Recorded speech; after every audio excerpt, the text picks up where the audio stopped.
waa'ee jireenya keenyaa san haasawee amma deemanii eenyurra duulan abdirra duulan amma nanirrattis deemanii duulan dhugaa rabbi nama ajaa'ibdan isin jechuun jireenya namaa namni maal akka dabarsu jiru namni maal keessa akka jiru isin hin beektan. Waan ilmoo kan kee minaa jettan imcaan kiyya na bira ture amma gana baatii takkaaf waye imcaan erga isa bira deeme haga na bira ture san kophaa kiyyaan guddisuu ture mana kiyya na bira ture si galtee alaa kulli haala waan namni keessa jiru hin beektan ani isinitti maa wayi waatiin gaafa inni mucaadhaa walirra na dhiisee manaa deemu maaliif ifin ol bee abdiin ilmoo irratti darbee deeme isinitti maan himatiin Baay'oo. Okay. maan himatiin ani isinitti dhugaa rabbi wallaahi laazim Kuma. waatiin gaafa inni mucaadhaa walirra na dhiisee manaa deemu maaliif ifin ol bee abdiin ilmoo irratti darbee deeme isinitti maan himatiin Baay'oo. Okay. maan himatiin ani isinitti dhugaa rabbi wallaahi laazim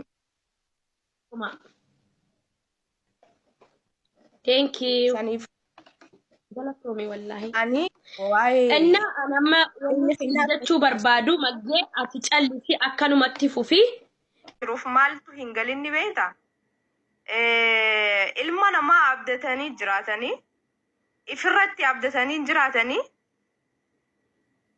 amma masalan saayibaa manaamin haja'u ani yoonii waan takka ta'e namni kun na bira jira haja'u abdatanii jiraatan garuu ilmi namaa tokkollee waan takka siif hin godhu isaati rakkatti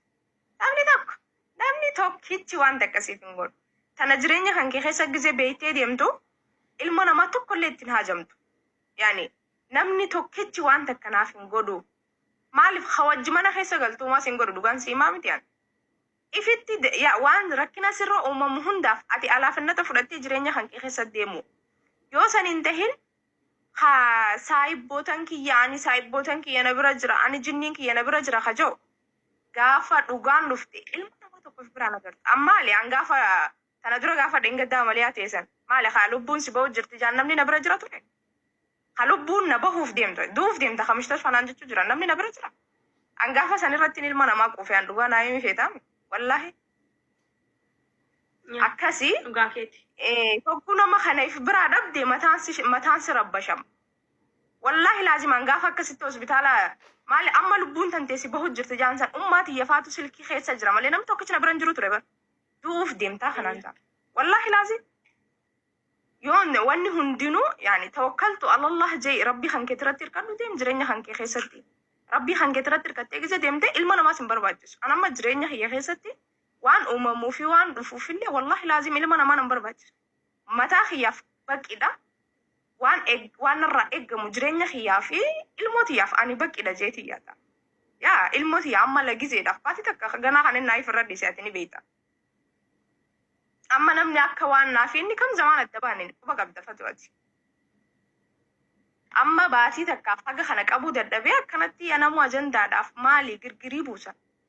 ambarra ol ka'ee ajandaa uummata kanaa uumuu wallalle garuu beekaaf yaani jechuun jireenya kan kee as gubbatti haasa'uuf goban jiru ani gaafa